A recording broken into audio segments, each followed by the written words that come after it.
આવે છે ખાલી ખાલી ફોટા પડાવીને વયા જાય છે કે હા આ વખતે વર્ષે બધું થઈ જશે, કાંઈ થતું નથી. હવે અમારે જાવું ક્યાં? અમારે મત જ હવે આજ વખતે કોઈને નથી દેવું. અમારે એવી રીતના નથી જોતા, પહેલાં રસ્તાનું લેવલ કરી અને અમને પાકા રસ્તા જોઈએ છીએ, આ ડિમાન્ડ છે અમારી. 5 વર્ષથી હું અહીંયા રહું છું, પણ અત્યાર સુધી અમે રોડના દર્શન જ નથી કર્યા. સ્થાનિક સ્વરાજની ચૂંટણીનો જે માહોલ છે તે જામ્યો છે, ત્યારે આપણે વોર્ડ નંબર 1, વોર્ડ નંબર 2 અને આજે ઊભા છીએ આપણે જે વોર્ડ નંબર 3 છે મહાનગરપાલિકાનો, ત્યાં વિસ્તારમાં રાજીવનગર વિસ્તાર જે છે વોર્ડ નંબર 3માં રાજીવનગર, પરેશનગર, કલેક્ટર કચેરી સહિતનો વિસ્તાર જે છે તે આવે છે. પરંતુ જે રાજીવનગર જે વિસ્તાર જે છે ત્યાં છેલ્લા ઘણા વર્ષોથી જે પાયાની સુવિધા છે, પ્રાથમિક સુવિધા, રસ્તા હોય, પછી જે પાણી હોય, તેમજ ખાસ કરીને છેલ્લા 3 થી 4 વર્ષથી જે પાણી ભરાવાનો જે સખત મોટો પ્રશ્ન છે તે આ વિસ્તારમાં જોવા મળે છે. કહી શકાય કે જે આ પાણી ભરાવાનો પ્રશ્ન છે તે લોકોના ઘરમાં જતો હોય છે એટલે મોટી નુકસાની પણ કરતું હોય છે. ત્યારે આપણી સાથે અહીંના સ્થાનિક છે, તેમને પૂછશું કે ચૂંટણી નજીક છે, રાજકીય પક્ષો આવશે ત્યારે તેઓના ખાસ શું મુદ્દા રહેશે, શું પ્રશ્નો છે તે રહેશે. તમે ચૂંટણી આવે છે એટલે સ્વાભાવિક છે કે બધા રાજકીય પાર્ટીઓ છે મત માગવા તમારી પાસે આવશે. ખરેખર તમારો વિસ્તાર છે ત્યાં શું પ્રશ્નો છે અને શું માંગણી આ વખતે ચૂંટણીમાં રહેશે? આજે અમારી માંગણી તો 2 વર્ષ 3 વર્ષથી અમે લોકો નગરપાલિકામાં દોહરાવીએ જ છીએ. આવે છે ખાલી ખાલી ફોટા પડાવીને વયા જાય છે કે હા આ વખતે વર્ષે બધું થઈ જશે, કાંઈ થતું નથી. 3 વર્ષ થઈ ગયા, 3 વર્ષથી રોડ અને પાણી બેની સમસ્યા અમારી દૂર કરવાની નગરપાલિકા પાસે અપેક્ષા છે. જો કોઈ પણ નગરપાલિકાના જે કોઈ હોદ્દેદાર આવે એની પાસે એક જ માંગણી છે અને દરેકને અમે એક જ કહીએ છીએ, જો તમારે હોદ્દો સંભાળવો હોય તો પહેલાં ડ્યુટી કરો, બરાબર? હક અને ફરજ છે ને એક સિક્કાની 2 બાજુ છે. જેમ તમે લોકો અમારી પાસે મત લેવા આવો છો, મત દઈએ અમે લોકો, તો અમને હક છે કે તમે અમારી પ્રાથમિક સુવિધાઓ પૂરી પાડો અને અમે લોકો ટેક્સ ભરીએ છીએ, બધું કરીએ છીએ, તો અમારી પ્રાથમિક સુવિધા કેમ પૂરી નથી થતી? એટલે પહેલો પ્રશ્ન બધાનો એક જ હશે. મારો એક નહીં, આખા પોરબંદર કે કોઈ પણ સિટી કે કોઈ પણ વર્લ્ડમાં ગમે ત્યાં જાઓ, દરેક માણસ છે ને એક જ વસ્તુ ઈચ્છે છે કે જે કંઈ ટેક્સ કરો છો તો તમને ફેસિલિટી મળવી જોઈએ, બરાબર? તો દરેક નાગરિક જે કોઈ નેતા આવે એની પાસે અમારી એક જ અપેક્ષા છે. એટલે જે કોઈ આવે એ લોકોએ પહેલાં સમજવું જોઈએ કે આપણે પહેલાં પ્રાથમિક સુવિધાઓ આપી શકશું તો જ એ લોકો હોદ્દો સંભાળે. ઓકે, એટલે વહક અને ડ્યુટી બે સમજજો તમારા, એ પ્રમાણે કરજો અને અમને અમારી જે પ્રાથમિક સુવિધાઓ નથી મળી અમને એમ પૂરી પાડવાની કોશિશ કરજો. ઓકે, એક સ્થાનિક છે આપણી સાથે અહીંયા છેલ્લા ઘણા વર્ષોથી, છેલ્લા એમાં 2-4 વર્ષથી પાણી ભરાવાનો પ્રશ્ન છે તે બહુ જ જોવા મળે છે અને પાણી છે લોકોના ઘરમાં પણ ઘૂસી જાય છે. આ પ્રશ્ન છે એ શું કારણ લાગે છે અને એ સિવાયના શું પ્રશ્ન છે આ વિસ્તારમાં? એ સિવાયના પ્રશ્ન છે પાણી ભરાય, એક ચોમાસામાં રસ્તા, ગટર અને વાહનવાળા કોઈ અમારે જો રિક્ષાવાળાને કેવું હોય ને તો અમારા રાજીવનગરની અંદર આવતા જ નથી કોઈ. એમ કે તમારા રસ્તા ખરાબ છે, એક્સ્ટ્રા પૈસા લે. પછી બાટલાવાળા ચોમાસામાં આવે તો એના બાટલા ખૂતી જાય, રિક્ષા ખૂતી જાય. એ બધા એમ કે અમે રોડ ઉપર આવીએ. પછી સ્કૂલની રિક્ષાઓ કોઈ આવે નહીં. ટ્યુશનમાં છોકરાઓને મૂકવા જાવું તો કઈ રીતના નીકળવું? આમાં ચારે બાજુ પાણી જ ભરાયેલા હોય, કાદવ હોય, તો નાના જે બુઝુર્ગો હોય એ બધા હાલીને જાય, નીકળે તો એ પડે છે, દૂધવાળા પડે છે. તો હવે અમારે જાવું ક્યાં? અમારે મત જ હવે આજ વખતે કોઈને નથી દેવું. તમે ખરેખર અત્યારે જે પરિસ્થિતિ ગ્રામ્ય વિસ્તાર હોય, ગામડા હોય, ત્યાં પણ ઘરે ઘરે કેવું કે બ્લોક હોય છે, બ્લોક સિસ્ટમ હોય છે, બ્લોક હોય. તમે આટલા વર્ષથી ને મહાનગરપાલિકા નગરપાલિકામાં ભળ્યા છો, તમને લાગે છે પાયાની સુવિધા ગામડાથી પણ ખરાબ છે? ગામડાથી ખરાબ છે પાયાની સુવિધા, ગામડામાંય સારું છે. ગામડામાંય ક્યાંય ધૂળ નથી દેખાતી.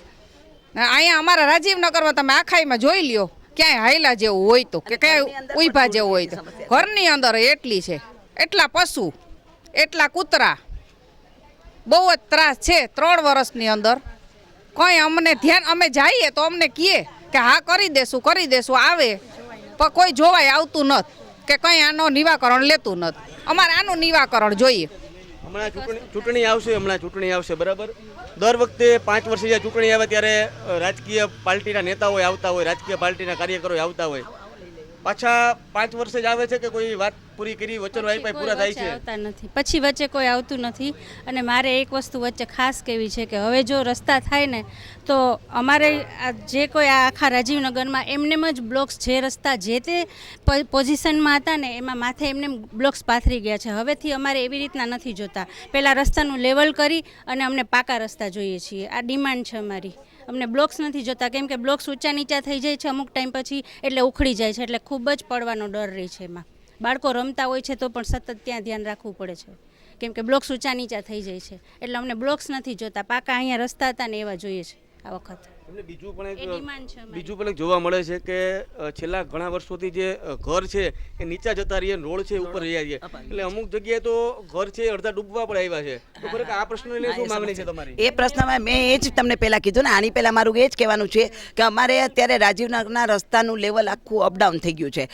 ઉપર ને ઉપર કાંકરી ભરતી નાખતા ગયા, રોડ રસ્તા ઉપર વહી ગયા છે ને ઘર નીચે વહી ગયા છે, એટલે પાણીનો સમસ્યા એના કારણે પણ થાય છે કે જરાક પણ પાણી ભરાય એટલે સીધું ઘરની અંદર આવવાનું છે. એટલે પહેલાં જે આ કરો ને ત્યારે સૌથી પહેલાં રસ્તા બનાવો, એને લેવલ લ્યો, પહેલાં એને અડધોથી 1.5 ફૂટ નીચા ઉતારીને પછી એના પર કરો, એ ખાસ જરૂરી છે. રસ્તા બનાવી તો બધા દેશે, પણ રસ્તા બનાવવાનું એકલું નથી. રસ્તા બનાવતી વખતે કોઈ સારો કોન્ટ્રાક્ટર, સારા એન્જિનિયર રાખીને રસ્તા બનાવી આપો, અને હવે જે કંઈ કામ થાય ને એ પાયાની સુવિધા જે છે એ બધી પરફેક્ટ મળવી જોઈએ અમને. ઓકે, આપણી સાથે બીજા એક સ્થાનિક છે, એમને પૂછ્યું જે ખરેખર આપણે ગામમાં જોઈએ છે અત્યારે આઇકોનિક રોડ બને છે, બાગ બગીચાઓ બને છે, ચોપાટીએ ગેટો બને છે. તમને લાગે કે આ બધી જરૂરિયાત પછી છે, પહેલાં પાયાની સુવિધા જે છે કરવી જોઈએ? આ વિસ્તારમાં પાયાની સુવિધાનો અભાવ છે, તો આ લોકોને તમારી શું માંગણી છે? મારું માનવું એમ છે કે જ્યારે રોડ બનાવવાની અમે માગણી કરી છે ત્યારે દર વખતે એમ કહે છે કે પાણીની લાઈન પહેલાં કરો, પછી કહે છે કે અંડરગ્રાઉન્ડ ખોદવાનું પહેલાં કરો, પછી કે ગેસની લાઈન ખોદવાનું પહેલું કરો. તો એ બધી જરૂરિયાત કેમ પહેલાં સંતોષાતી નથી? એ થાય પછી રોડ બનશે એમ કહે છે. તો રોડ પહેલાં કમસે કમ ગેસની લાઈન ખોદવાનું, અંડરગ્રાઉન્ડ ગટર ખોદવાનું, પાણીની લાઈન ખોદવાનું, એ બધા પ્રશ્નો અત્યાર સુધી કેમ સોલ્વ નથી થયા? અને જ્યારે માગણી કરી છે ત્યારે કે ગેસની લાઈન અહીં સુધી આવી ગઈ છે, હવે આટલું ખોદવાય પછી જ રોડ થશે. એમ રોડ બનાવવો જરૂરી છે. ઉપરાંત પાણી અંદર જે આવી જાય છે એને માટે જે બેનો વાત કરી છે કે લેવલ તે કમસે કમ હોવું જોઈએ, એ પ્રમાણે લેવલ કરી બાકીની પછી ખોદવાની લાઈનને એ પછી કરવું જોઈએ. એમને તમારે આ રોડ છે, તમે કેટલા વર્ષથી અહીં રહ્યો છો અને આટલા વર્ષથી અમે ક્યારેય રોડ બન્યા છે? 5 વર્ષથી હું અહીંયા રહું છું, પણ અત્યાર સુધી અમે રોડના દર્શન જ નથી કર્યા. આખા પોરબંદરમાં જે તે સામાન્ય વિસ્તારમાં પણ મંજૂર થયેલ છે કે આ રોડ મંજૂર ના થઈ ગયો, તો આ રાજીવનગરમાં શા માટે મંજૂર નથી થતો? તો જે રીતે આપણે જોયું કે પોરબંદર મહાનગરપાલિકાનો જે વોર્ડ નંબર 3 છે ત્યાં સ્થાનિકોનું કહેવું છે કે તેઓએ અત્યાર સુધી જે રોડ છે તે રોડના દર્શન નથી કર્યા. પાણી ભરાવાના પ્રશ્ન છે, કહી શકાય કે પાણી ભરાવાના પ્રશ્ન હોય, પ્રાથમિક સુવિધાઓનો જે અભાવ છે તે ક્યાંક ને ક્યાંક આ વિસ્તારમાં રાજીવનગરમાં પણ જોવા મળે છે. લોકોમાં રોષ છે અને લોકો કહી રહ્યા છે કે આ વખતે જો આ સુવિધાઓ પૂરી કરવામાં નહીં આવે તો તેઓ ક્યાંક ને ક્યાંક જે મત છે તે મતનો પણ ચૂંટણીનો જે મતદાન છે એનો પણ બહિષ્કાર કરશે. પ્રતિશ સિલુ, પોરબંદર મિરર.